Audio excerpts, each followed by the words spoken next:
Sebelum kalian menonton video pada channel ini, jangan lupa di subscribe serta nyalakan tombol lonceng untuk mendapatkan informasi terbaru dari channel ini. Terima kasih. Salam orang-orang terbahagia di dunia. FGB Man, be strong in the Lord. Be strong in the Lord, FGB Man. Hari ini, hari Selasa, 28 April 2020, kita akan melihat keseruan dari teman-teman kita ataupun sahabat kita yang ada di Wonderful Gospel Businessman Fellowship Internasional Regional DKI 4, khususnya RVP 6 RD8. Hari ini ada 3 chapter yang akan mengadakan fellowship, chapter kuliner, chapter Raja Wali, dan juga chapter Mangga Besar.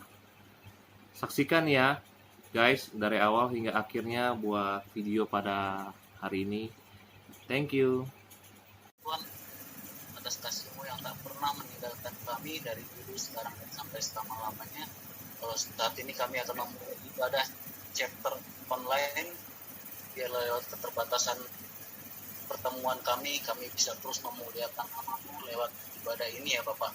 Biarlah walaupun lewat ibadah online tidak kurang daripada hikmat-Mu walaupun sedikit ya Bapak. Terima kasih ya Tuhan, biarlah segala sesuatunya kami serahkan ke dalam tangan dan kuasa-Mu.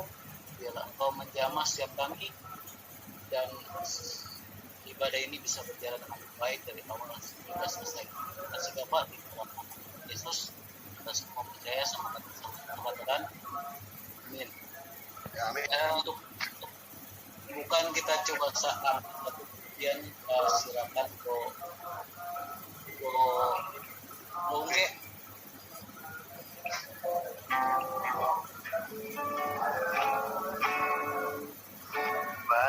Bagai melewati batu demikian hidupku di tangan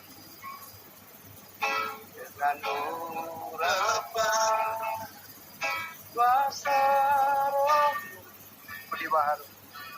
dibaharui selalu.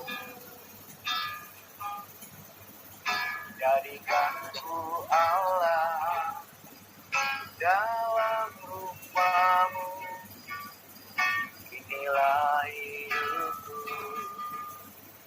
di tangan-Mu. Bentuklah seluruh kehendak-Mu, pakailah sesuai rencana-Mu. Ku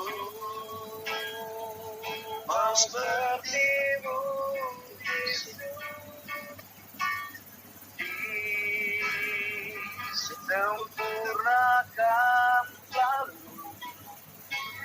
dalam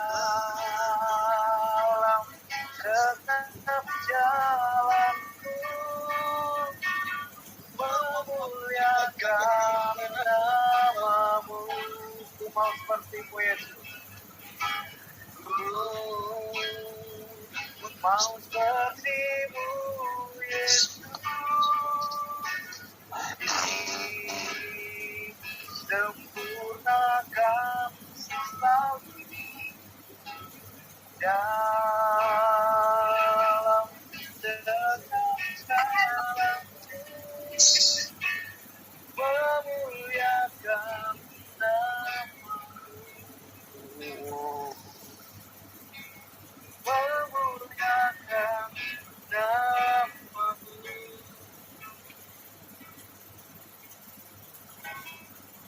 Terima kasih.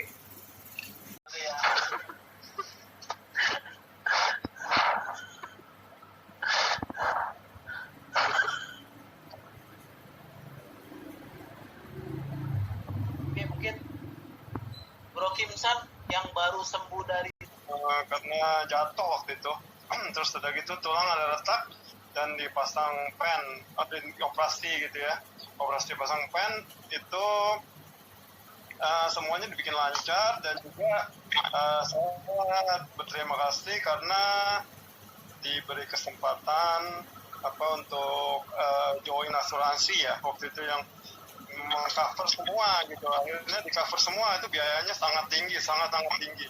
Dan akhirnya saya berterima kasih, saya nggak keluar uang sepeser pun, cuma wah sedikit sekali ya 100.000 ya waktu itu saya keluar ya. Terus sudah gitu ya udah paling cuma itu aja ya, terima kasih. Malam semua teman-teman. Kalau kemarin kan waktu Pak Antonius yang khotbah kan, nah malamnya saya minta nomor rekening sama dia. Nah yang kirim nomor rekening kan Pak Kimi barangkali, ya kan? Iya, ya. Nah jadi waktu itu saya langsung transfer. Begitu transfer, dan memang itu janji Tuhan luar biasa itu. Tuhan nggak mau berutang, Tuhan ganti luar biasa. Padahal saya nggak mengharapkan, tapi begitulah, itulah Tuhan, cara kerja Tuhan luar biasa. Jadi begitu kita transfer, Tuhan ganti semuanya. Luar biasa, malahan lebih, ya kan? Jadi teman-teman, maksud saya bikin kesaksian ini, belajarlah untuk menabur, walaupun sekecil apapun, jangan nanti tumbuh nanti gede, sekecil apapun. Jadi, ayo kita nabur untuk kebaikan bersama gitu, kita nabur. Jadi nggak perlu nanti, wah kalau saya ada duit itu, apa ada, gabung, kita kumpul, kita langsung transfer ke kantor. Luar biasa itu orang itu. Jadi nggak sia-sia lah semua itu tuh. Itulah saya, ya.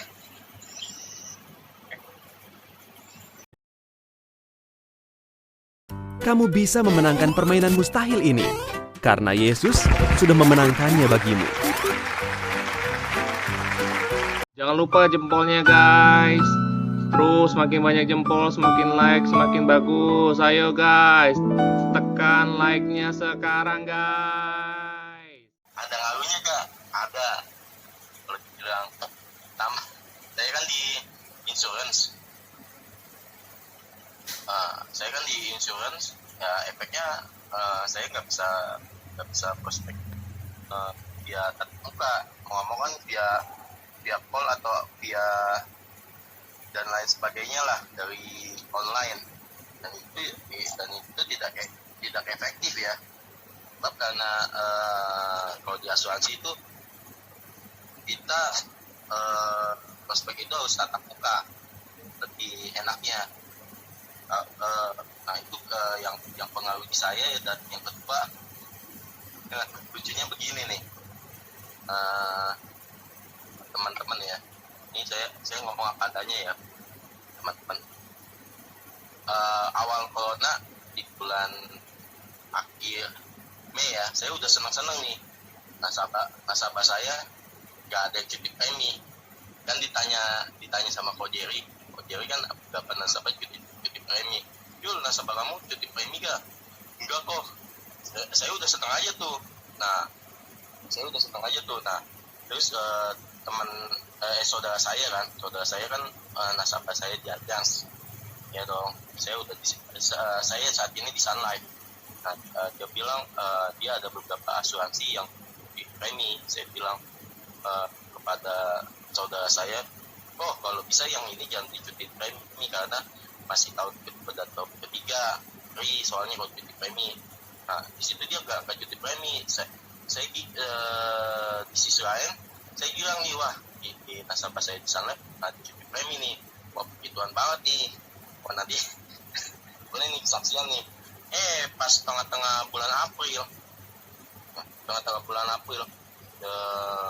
Tius ada beberapa nasabah, ada tiga orang yang ngomong, please tolong asuransi saya dicuti premi dong. Waduh, matang lah, saya bilang begini, oke lah, saya kasih opsi dong. Ya udah, kamu bayar setengahnya aja bisa gak? Nah, rencana setengahnya lagi saya mau subsidi kan, ya, juga 1 bulan kan, kalau udah lebih 2 bulan. angkat tangan saya. Nah karenanya begitu, ternyata dia ngomong nggak apa-apa Yul, saya banyak beban, karena kan ini identiknya nasabah saya adalah yang 3 orang ini adalah karyawan di salah satu penerbangan. Nah saat itu di perusahaan tersebut dia semua karyawan gajinya dipotong setengah, 5%. Nah imbasnya kan ke premi nasabah saya dong. Ya udah dia ngomong Jul, nggak apa-apa, cuciin premi aja, nanti tetap kita lanjut lagi kok, walaupun bagaimanapun ya, kita tetap lanjut ke kamu. Nah permasalahannya adalah itu polis baru setahun, belum genap setahun, kan regulasi di asuransi harus mau cuti premi itu di atas 2 tahun. Nah lo saya bingung lagi. Pertama kalau bagi saya, kalau di asuransi kan Ko Dani tahu lah, di asuransi kan ada namanya persistensi kan, segala macam dihitung dari persistensi itu. Nah lo persistensi hancur dah gagal gini ya. Bagi saya sih nggak masalah ya udahlah, kan juga setahun ini doang. Nah masalahnya adalah yang saya ingin adalah begitu dia kenapa-napa, kagak ada asuransi matang lah saya, karena kan itu ada regulasinya, pasti tutup polis punya. Nah di situ di tengah badai ini bahasnya ke saya ada juga, tapi di positifnya saya kemarin di sela-sela yang booming-boomingnya sanitizer ya, yang awal-awal yang pertengahan Mei sampai akhir Mei ya, saya bilang saya iseng-iseng nih coba nih sanitizer nih, tiba-tiba meledak nih, tembus lumayan banyak. Ada di sisi lain ada yang ada enak dan ada yang gak enaknya. Kalau diizinkan ya, saya mau bagi sharing. Nah kesaksian saya, ada beberapa orang yang memang dia kan saya sistemnya jual lempar. Mungkin tahu istilahnya dropshipping. Nah saya pakai istilah mainnya dropshipping karena nggak berani stok, karena kalau misalnya stoknya banyak pada puyeng mumet ya saya bantu aja deh, iseng-iseng bantu, ternyata meledak nih. Nah ada beberapa saya lanjut lagi ya, begitu tadi sampai mana ya lupa saya.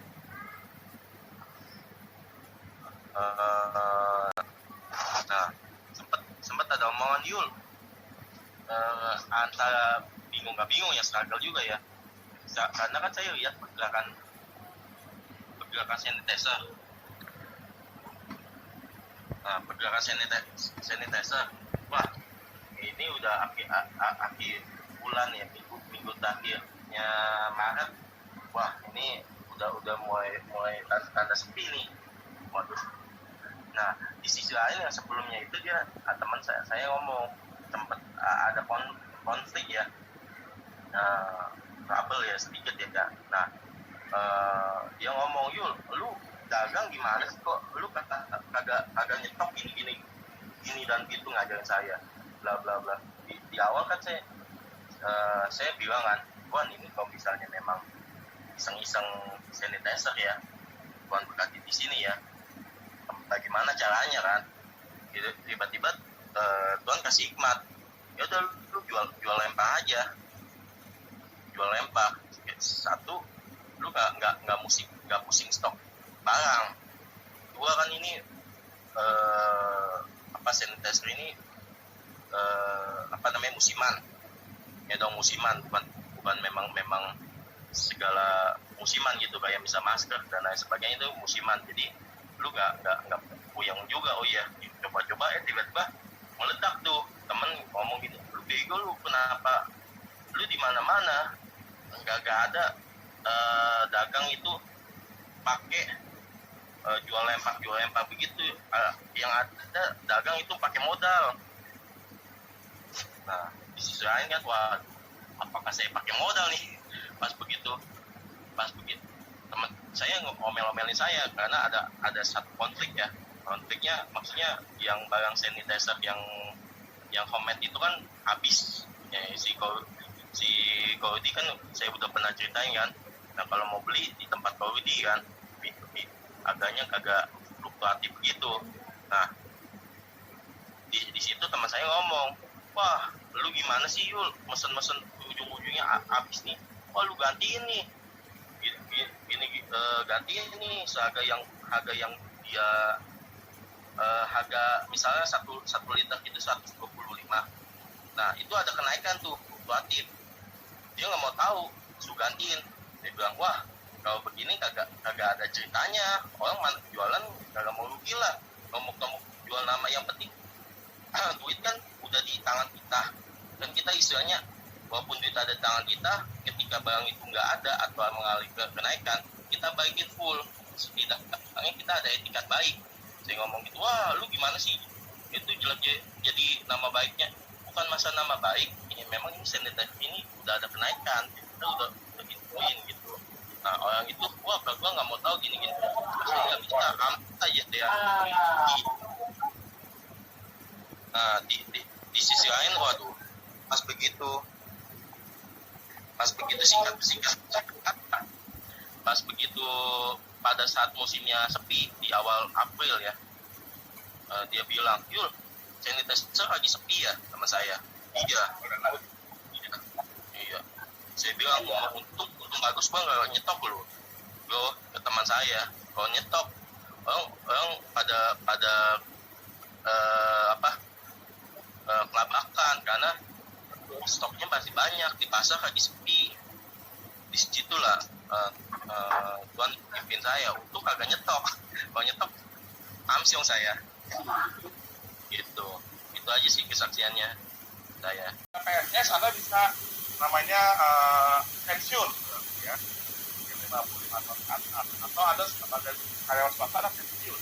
Tapi dalam pelayanan Tuhan kita nggak pernah pensiun, ya kan? Kita nggak pernah pensiun. Makanya pelayanan Tuhan supaya kita hidup, supaya kita sehat, karena kita nggak pernah tahu waktu mati kita, ya kan? Kita pikir semua pelayanan sudah kita rencanakan, tapi itu gagal, ya kan? Nah itu warning bagi kita semua. Kita nggak pernah tahu, ya kan? Planning yang manusia Yesaya 55 bilang begini, rancanganku bukan rancangan, ya kan? Saya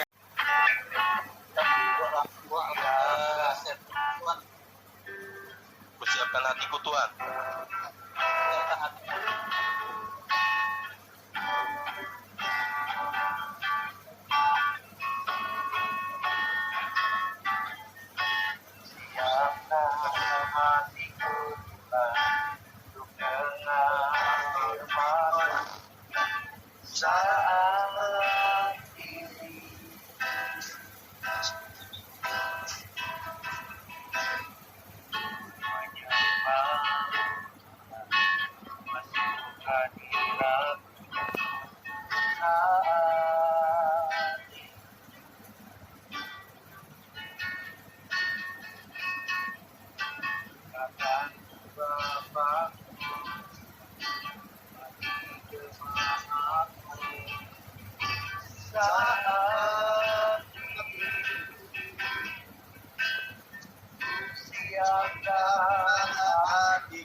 kalau pada hari ini kami boleh berfellowship Tuhan. Kami walaupun saat ini sedang ada masalah virus corona, ada PSBB di mana kami tidak bisa beribadah bersama-sama di resto di mana kami selalu berada Tuhan. Tapi kami percaya tidak mengurangi semangat kami, tidak mengurangi kerinduan kami untuk mendengarkan firman-Mu, untuk memuji, menyembah Engkau. Bahkan kami selalu rindu memberikan kesaksian supaya teman-teman dibanggakan Tuhan. Oh Tuhan, pada malam hari ini kami mau mendengar firman-Mu. Kemudian kami bicara kepada kami, Tuhan, urapi kami semua mata, telinga, pikiran hati kami. Dan Kau juga urapi hamba-Mu sendiri, bertaruh kata-kata dan firman dalam pimpin hamba-Mu. Terima kasih Bapak, jadi dalam nama Yesus kami siap dengan firman. Haleluya. Amin. Ya, selamat malam semua pria-pria terbahagia di dunia. Malam. Bisa dengar suaraku? Bisa dengar ya? Ya, hari ini kita belajar firman Tuhan dengan judul berkat di masa krisis. Ya, berkat di masa krisis. Berkat itu adalah karunia Tuhan yang membawa kebaikan dalam hidup manusia. Krisis adalah keadaan yang tidak enak, ya bahaya, malapetaka. Seperti saat ini kita ada krisis wabah corona dan juga ada krisis ekonomi. Ya, mana ada Pak krisis, ada juga berkat. Kalau berkat sama krisis itu adalah dua kata yang berbeda. Kalau orang diberkati nggak mengalami krisis, kalau orang ada krisis nggak mungkin ada berkat. Tapi malam hari ini kita belajar ternyata ada berkat di dalam krisis. Ya, 2 bulan 3 bulan ini kita digoncang oleh virus corona. Ya, kita tidak bisa bekerja, apa-apain. Semua teman-teman pasti sama lah ya. Bahkan saya lebih lama lagi. Januari awal kita ada banjir. Ya, Januari awal kita ada banjir dan kita nggak bisa bekerja, ya kan? Ada Imlek Cina libur, tidak bisa jual sarang-sarang ke Cina. Libur biasanya 3 minggu minimal tuh Imlek. Habis Imlek biasanya ramai. Ternyata habis Imlek ada virus corona. Jadi dari Januari sampai bulan April ini benar-benar pekerjaan kita digoncang oleh banyak masalah. Ya, khususnya yang saya lakukan, ya, saya ekspor sarang walet, kena banjir, terus kena lagi Imlek, kena lagi virus corona sampai sekarang. Jadi kalau dipikir soal krisis, saya sangat berat krisisnya. Ya kan, tiap bulan harusnya ada income yang tetap, income yang baik. Tetapi Januari, Februari, Maret, April, ini nggak ada income, saudara. Padahal banyak sekali kita punya kebutuhan, ya, pengeluaran untuk perusahaan. Tapi bagaimana lagi? Sekarang semua mal-mal ditutup, ya kan? Pekerjaan tutup. Halo, jangan ditutup. Banyak orang PHK. Susah sekali, saudara. Saat ini mungkin banyak teman-teman kita ya yang susah bayar uang sekolah anak, bayar iuran untuk cicilan, motor, mobil, rumah, atau untuk membayar kebutuhan rumah tangga. Karena saat ini kita dalam krisis ya, dimana kita nggak ada penghasilan tetap. Sampai orang jual masker, ya tadi Julius jual hand sanitizer, ya kan? Kenapa? Berusaha untuk mendapatkan income. Ya. Bagaimana cara mendapatkan berkat di masa krisis? Ya. Pak, kita kan mau tanya nih Pak, corona itu dari mana? Ya, krisis wabah virus corona itu dari mana katanya? Ada yang bilang dari iblis, ada yang bilang dari Tuhan, ya kan? Jadi banyak orang ada dua pendapat. Kalau saya bilang wabah corona ini bisa dari iblis seizin Tuhan. Ya, contohnya Ayub, dia kena malapetaka, satu sehari anaknya mati semua, kena bara. Ya mungkin karena kalau sekarang kena wabah corona ya. Dan itu dari mana? Dari iblis seizin Tuhan. Atau wabah corona ini langsung dari Tuhan dengan tujuan yang kita nggak tahu. Ya, pasti mereka tidak percaya kan? Corona bisa jadi Tuhan langsung. Contohnya apa? Di Mesir ada wabah kan, 10 tulah. Dari mana? Langsung dari Tuhan untuk menghukum bangsa Mesir. Ya, jadi virus corona kita tidak usah terlalu banyak pikiran, saudara. Karena andai kata ini terjadi seizin Tuhan atau dari Tuhan langsung, pasti anak-anak Tuhan dipelihara. Kita ingat waktu Tuhan memberi 10 tulah. Ya. Tuhan memberi 10 tulah kepada bangsa Mesir. Tetapi tidak ada bangsa Israel yang terkena. Ya. Khusus bangsa Mesir. Ya. Andai kata kita anak-anak Tuhan ada yang kena, percayalah, Tuhan juga punya maksud yang baik. Jadi, kita belajar dari masa kekeringannya, bahwa Tuhan selalu menolong kita. Walaupun kita berjalan dalam lembah kekelaman, gada dan tongkatmu telah menghibur aku. Jadi saudara, kita saat ini lagi mengalami lembah kekelaman. Ekonomi bergerak, apalagi kita ini. Karena sangat repotnya ini. Udah kita orang tetap, ya kan? Uang biasa, tapi pemasukan itu habis. Pemasukan biasa. Biasa ada uang, ini nggak ada uang.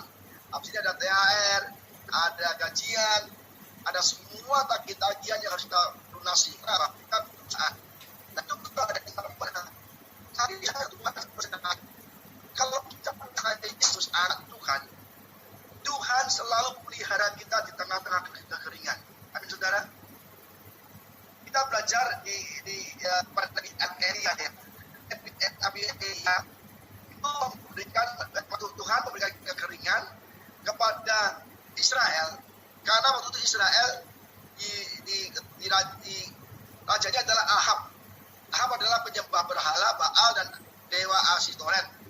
Karena Tuhan marah sakit hati, dibelah kekeringan 3 tahun melalui Nabi Elia, khusus untuk Israel, karena dia menyembah Baal dan menyembah dewa Asitoret. Akhirnya Tuhan sakit hati, diberi wabah kekeringan 3,5 tahun. Tapi bagaimana Elia sendiri? Elia tetap dipelihara Tuhan. Ya, saya bacakan 1 Raja-Raja 17 ayat 1-6. 1 Raja-Raja 17 ayat 1-6. Lalu berkatalah Elia orang Tisbe dari Tisbe Gilead kepada Ahab, demi Tuhan yang hidup, Allah Israel yang mulayani, sesungguhnya tidak akan ada embun atau hujan pada tahun-tahun ini, kecuali kalau kukatakan. Kemudian datanglah firman Tuhan. Kemudian datanglah firman Tuhan padanya, pergilah dari sini, berjalanlah ke timur dan bersembunyilah di tepi sungai Kerit, di sebelah timur sungai Yordan. Engkau dapat minum dari sungai itu, dan burung-burung gagak telah kuperintahkan untuk memberi makan engkau di sana. Lalu ia pergi dan ia melakukan seperti firman Tuhan. Elia pergi, Elia percaya bahwa Tuhan akan memberi makan melalui burung gagak. Maka Elia melakukan seperti firman Tuhan. Dia pergi dan diam di tepi sungai Kerit, di sebelah timur sungai Yordan. Pada waktu pagi dan petang, burung-burung gagak membawa roti dan daging kepadanya, dan ia minum dari sungai itu. Jelas saudara, Israel ada kekeringan, ada kelaparan 3,5 tahun. Tetapi Elia dipelihara oleh Tuhan. Elia, kamu ke sungai Kerit, ya.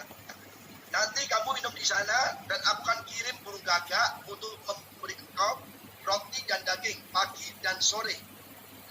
Karena Elia percaya bahwa Tuhan sanggup melakukan segala perkara.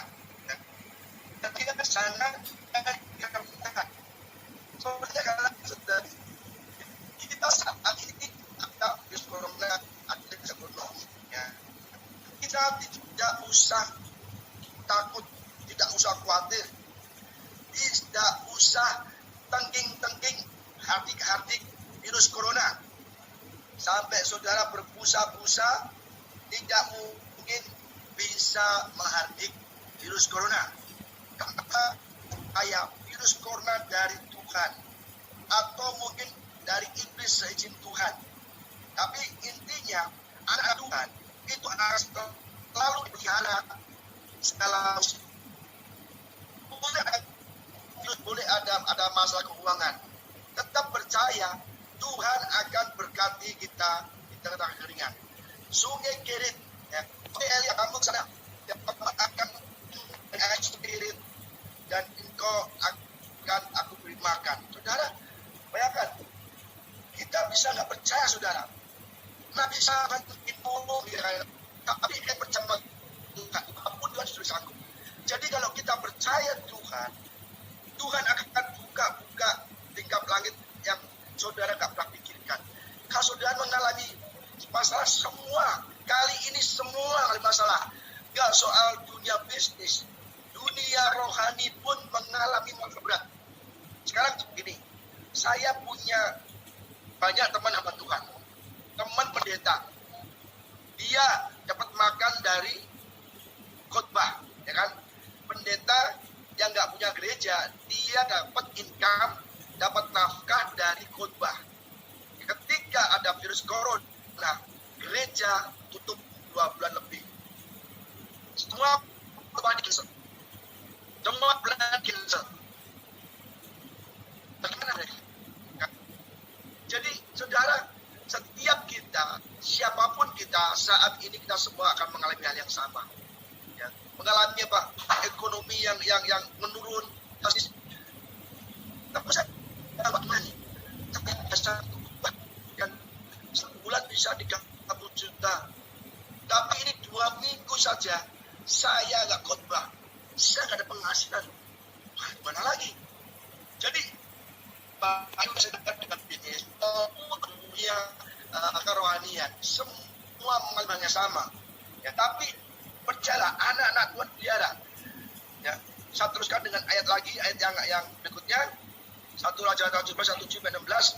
Tetapi sesudah beberapa waktu, sungai itu menjadi kering, sebab hujan tiada turun di negeri itu.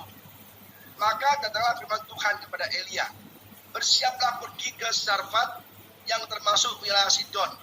Diamlah di sana, ketahuilah aku telah memerintahkan seorang janda untuk memberi engkau makan. Sesudah itu ia bersiap lalu pergi ke Sarfat.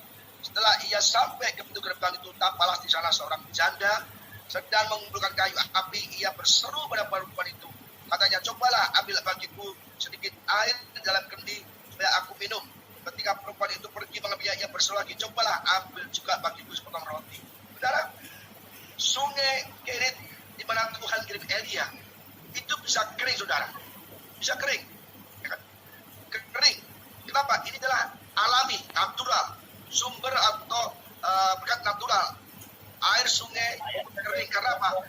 Masa kekeringan itu terjadi 2,5 tahun. Wajar kalau hanya beberapa minggu aja sungai itu kering. Tetapi ketika sumber yang natural itu habis, ya dengerin ya. Jadi ketika sumber natural itu habis, Tuhan sediakan sumber yang supranatural. Ya, Tuhan habis tuh kayak kita ya, misalnya kalau kita punya pekerjaan di stop karena corona, ya kan? Tapi percayalah, Tuhan akan sediakan sumber yang lain, yang supranatural, yang benar-benar nyata-nyata dari Tuhan. Elia di sungai Kerit, ya, kok bisa airnya habis? Karena air sungai, tidak ada hujan, pasti habis. Nah, kering. Ada Tuhan, aku akan meminta seorang janda untuk engkau makan. Ketika Elia ke Sarfat, kaget loh. Ternyata janda ini kok janda miskin. Bahkan mungkin lebih miskin dari aku. Kenapa Tuhan kirim aku ke janda yang miskin?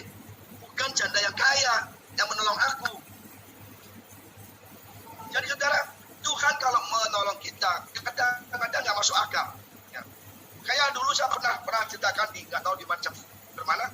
Dulu waktu saya tahun 2010 bangkrut, ya, nggak ada uang, jual semua mobil, semua harta kita jual semua, utangnya banyak sekali berlimpah-limpah, bukan uangnya berlimpah-limpah, utangnya berlimpah-limpah, bunganya banyak, saudara.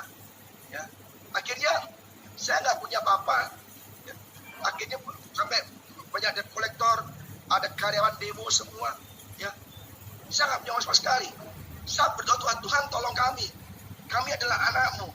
Kami adalah pelayanmu. Kami sudah percaya engkau. Kenapa kok sampai kami ketika percaya engkau, mengikut engkau, kok ada badai gunung. Akhirnya saudara, saya ke Semarang. Ada uang sedikit, saya ke Semarang karena waktu itu ada undangan. Saya ke Semarang, apa yang terjadi? Saya ketemu ibu-ibu ya justru susah juga. Jadi Elia diberi sungai Kerit, sungainya habis dan dia diberi sumber yang lain. Ternyata sumber itu nggak di dalam pikiran Elia. Kenapa sumbernya kok janda-janda yang nggak punya, bukan janda yang kaya. Nah, ketika saya ke Semarang itu ketemunya bukan orang yang bisa menolong kita, yang mungkin ya bank atau gimana, kayak ketemunya sama orang yang juga susah. Nah, di Jakarta susah, terus saya ke Semarang, sama Tuhan dipertemukan orang susah juga. Susah apa? Dia jual rumah nggak laku-laku, 8 tahun, 8 kali ganti broker, ya kan? Nggak laku-laku. Kita dipertemukan. Akhirnya ngobrol-ngobrol, kata, dia mau kita bantu jual rumah itu. Nah, di situ kita ada keuntungan, saudara. Jadi ini benar-benar kita nggak nyangka sekali di saat susah kita mungkin mengharapkan orang yang kaya, yang punya duit, orang yang bisa bantu kita, ngutangin kita, ketemu kita kan. Tapi ternyata Tuhan kirim pada orang yang juga lagi susah, lagi ada masalah. Dan itu terjadi pertolongan Tuhan.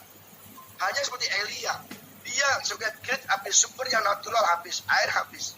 Ya, bukannya Tuhan kirim ke sumber air yang lain atau ke sungai yang lain yang nggak kering, tapi ternyata Tuhan kirim ke janda yang sedang kelaparan juga.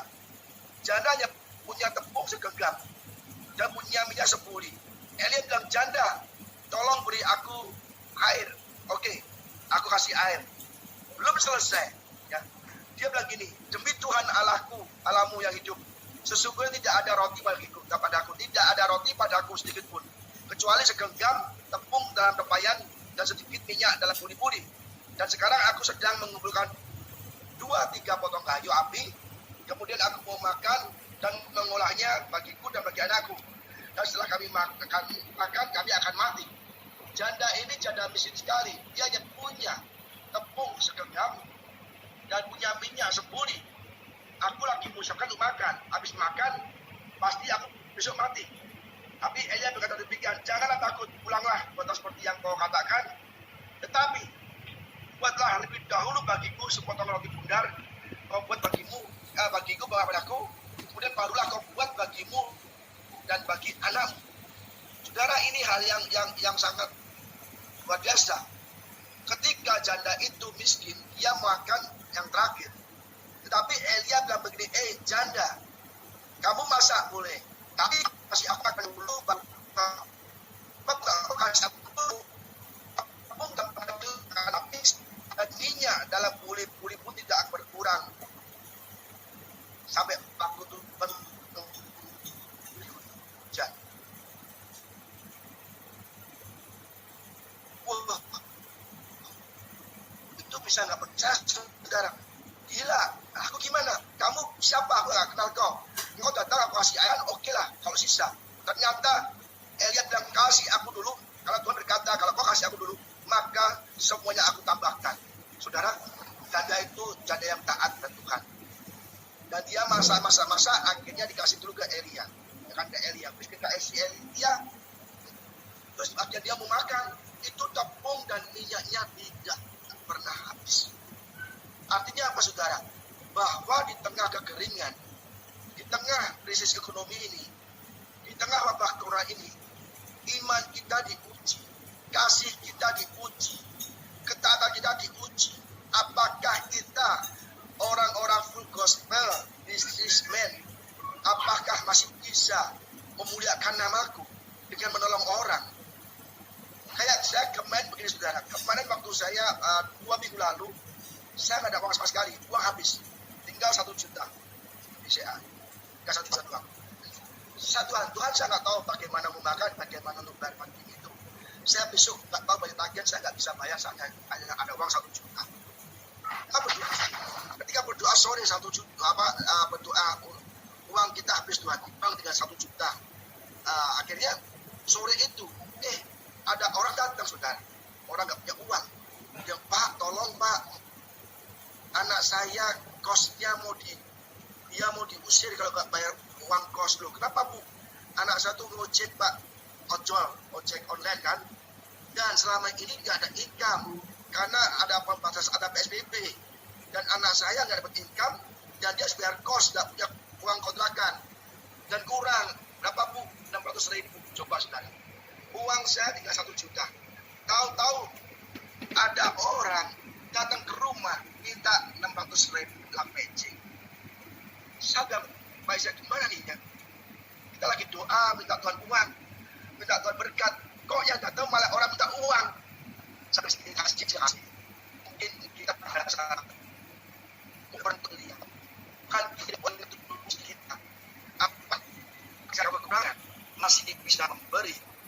Jadi kata Pak Akian, Pak Gati bilang, menaburlah di masa kering ini, walaupun sedikit. Menaburlah di masa-masa kering ini, di saat kita kekurangan. Kalau menabur di saat kita kelimpahan itu biasa. Memberi di saat kita kelimpahan itu biasa. Tetapi kalau kita bisa memberi, menabur saat kita kekurangan, kita butuh, itu yang luar biasa. Taburlah seperti ini. Memberilah apapun tidak pernah. Asal kita mau menabur, Tuhan akan berkati. Janda itu menabur, memberikan yang pertama-tama untuk pekerjaan Tuhan. Nabi Elia. Coba kalau istilahnya, saya makan dulu, kenyang, baru Elia, ada nggak mujizat? Tidak ada mujizat, saudara. Karena dia taat kepada Nabi Elia, bahwa Tuhan berkata, kasih akan dulu. Akan tepung, akan habis, ini ibu tidak akan habis. Jadi, dalam hal ini kita harus utamakan pekerjaan Tuhan. Kalau hal ini kita tidak pernah ada orang yang sumbangan gitu ya, sering kita ada sumbangan. Ada ini, kalau mau kasih ini, mau apa, ya kita harus jemaat dan lingkungan. Kenapa? Walaupun kita kekurangan, walaupun masa kekeringan, tapi ada orang yang lebih membutuhkan. Akhirnya kita berikan sembako setiap Sabtu, orang ambil di sini. Ada setiap Senin. Minggu kita bagi sembako. Saya ingin jadi berkat ketika kita kekurangan. Saudara, akhirnya oke lah, kita kasih ibu itu 600.000. Saudara, bayangkan, uang tinggal 1 juta, kita kasih ibu itu 600.000. Sudah habis kan? Tapi kita nggak tahu, saudara. Ternyata besoknya siang, ada ibu telepon, Pak Budi, saya minta rekeningnya. Loh, kenapa Bu? Saya mau memberi 6 juta. Di sini masih sore saya memberi orang tangan. Uang saya tinggal 1 juta, saya kasih 600.000. Akhirnya yaudah, itu mungkin kehendak Tuhan atau bukan manggil untuk uji kita. Akhirnya saya kasih. Besok paginya, siangnya ada orang telepon, dia kasih saya 6 juta. Mungkin kalau saya nggak kasih ibu itu, mungkin saya nggak dapat 6 juta. Kadang-kadang Tuhan uji kita. Janda Sarfat sebelum dipiara Tuhan, sebelum diberkati dengan roti dan minyak yang nggak pernah habis, dia diuji dulu. Apakah engkau mau memberi hambaku? Apakah engkau mau memberi hambaku dulu baru engkau? Apakah engkau memasak dulu untuk hambaku atau terserah? Tetapi janda itu takut akan Tuhan. Dia bilang, aku akan beri Elia dulu. Kalau aku mati, ya mati gak apa-apa. Ternyata ketika janda itu mengutamakan kerjaan Tuhan, mengutamakan Elia, baru terjadi multiplikasi berkat. Saudara, sering kita kadang-kadang diuji. Pak, saya sudah berdoa. Usaha saya lagi sepi. Pekerjaan lagi macet. Kok justru ada orang minta tolong oleh saya, Pak? Ya saya tolak dong, Pak. Enak aja. Saja kekurangan. Bisnis lagi kacau. Lah kok Mil aja minta tolong saya punya uang. Sudah, saya dengar itu. Tapi ya, kan kau sudah harap diuji. Tuhan kadang-kadang menguji kita di masa-masa susah. Ketika Ayub diuji Tuhan, hartanya habis. Gila, Tuhan memberi Tuhan mengatakan Tuhan. Dibalikkan 2 kali lipat. Kalau Ayub ngomel, dia nggak memuji Tuhan, habis total. Sudah, itu di saat ini Tuhan mengirim Nabi Elia untuk menguji saudara sebagai janda Sarfat. Tadi betul Pak Aget bilang, mari kita di saat-saat ini lebih banyak orang yang lebih susah dari kita. Kita mungkin memang susah kerjaan, tapi minimal kita bisa hidup, kita bisa makan, bisa masih nyaman. Di bawah kita banyak orang yang lebih susah lagi. Kalau ada orang tak tolong, tolonglah. Tapi ingat, kalau kita menolong, jangan hutang. Pak, saya hutang dulu ya. Betapa menolong orang lain? Nggak boleh. Tolong dengan apa adanya. Seberapa saudara rela, itulah yang kau kasihkan. Jangan terus, waduh, saya kasih banyak Pak, saya mancing Pak. Nggak boleh, nggak terjadi. Pokoknya kalau kamu benar-benar takut akan Tuhan dan percaya, walaupun ini benar-benar menghadapi tengah. Percaya saudara, saya banyak pengalaman. 4 bulan kita nggak ada omset, 4 bulan kita keadaan hancur, apalagi Wuhan yang lagi marak-maraknya virus corona, itu kita benar-benar tidak bisa apa-apa. Tetapi ketika Wuhan tertutup, ketika China tertutup, Tuhan kirim pelanggan dari luar negeri lainnya. Nah, oke, ini nol ya, mau mati deh. Apa Julius? Ya, jadi saudara, di tengah-tengah krisis ini, kita tetap ya, percaya Tuhan, kita tetap ya, memberi khususnya pekerjaan Tuhan, karena kita sedang diuji Tuhan. Dan saya percaya saudara, kita akan mengalami berkat-berkat dari Tuhan. Aku Julius, habis waktunya ya? Belum Pak. Oke. Ya. Jadi saudara, kita orang-orang bisnis semua akan mengalami ujian-ujian. Ya. Jangan takut, jangan kita tengking-tengking badai corona. Kita yang jangan takut, Pak, kapan selesai virus corona? Pak, kapan selesai pada ekonomi? Kita tanya, kapan kita mau bertobat sungguh-sungguh Tuhan? Kapan kita mau sungguh-sungguh beribadah pada Tuhan? Kapan kita mau sungguh-sungguh berlutut di rumah saudara saat teduh berdoa, ya, menyembah Tuhan, baca firman Tuhan? Kapan itu? Di saat itulah saudara akan diberkati. Jangan tanya-tanya kapan terus selesai, kapan badai ekonomi selesai. Udah nggak usah tanya itu. Kalau kita mau bertobat sungguh-sungguh kepada Tuhan, ya, beribadah sungguh-sungguh kepada Tuhan, dan saudara mau ada waktu khusus untuk Tuhan, percayalah, Tuhan tidak akan biarkan saudara tergeletak. Saudara, akhir-akhir ini kita banyak waktu untuk baca firman Tuhan. Saudara baca firman Tuhan setiap hari. Alkitab. Sini ada nggak yang nggak punya Alkitab? Semua ada kan? Ada ya? Ada Pak. Nah, saat-saat virus corona ini saudara, saya baca firman Tuhan ini hampir 2 kali habis. Dari Januari sampai April, ini mau habis 2 kali saudara. Kenapa? Mumpung kita nggak ada kerjaan, mumpung kita di lockdown, mumpung kita banyak waktu di rumah, mengapa kita nggak baca firman Tuhan?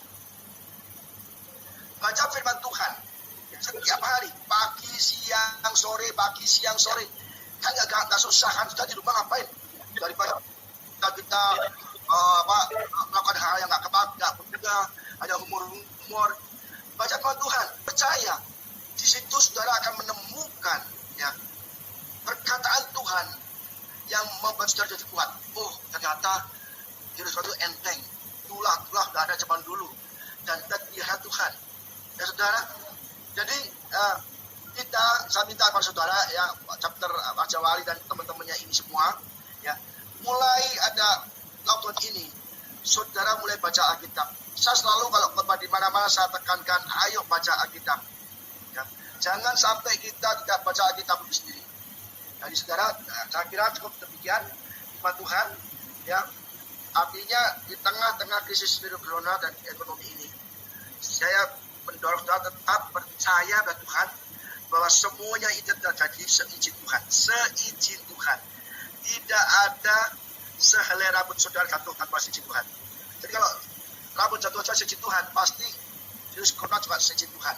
Ya, tetap percaya Tuhan, mulai baca Alkitab, berdoa, saat teduh, ya, adakan waktu untuk Tuhan, berkomunikasi dengan Tuhan. Saya percaya saudara akan diberkati, akan disediakan sumber yang supranatural.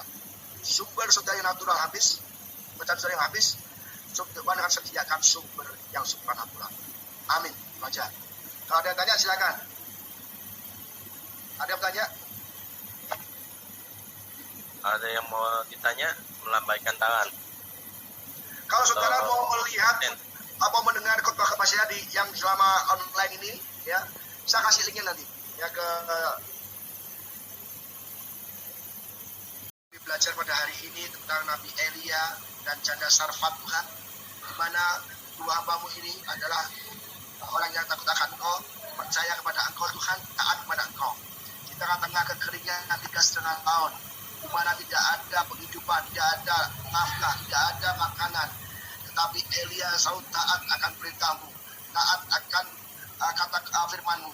Dan janda yang sama juga demikian Tuhan, walaupun dia tidak punya apa-apa, dia taat tetap memberi untuk hambamu Elia. Artinya janda ini walaupun ke dalam hidup kekurangan, dia punya hati, punya ketaatan, mau menuruti perintahmu walaupun tidak masuk akal. Kalau taat kepada Tuhan, seharusnya janda itu mati karena. Tapi ketika taat kepada Tuhan, utamakan memberi untuk Elia, maka terjadi multiplikasi berkat Tuhan. Tuhan, kami adalah full gospel businessman Tuhan. Kami anak-anakmu, para businessman, para eksekutif, para usaha Tuhan.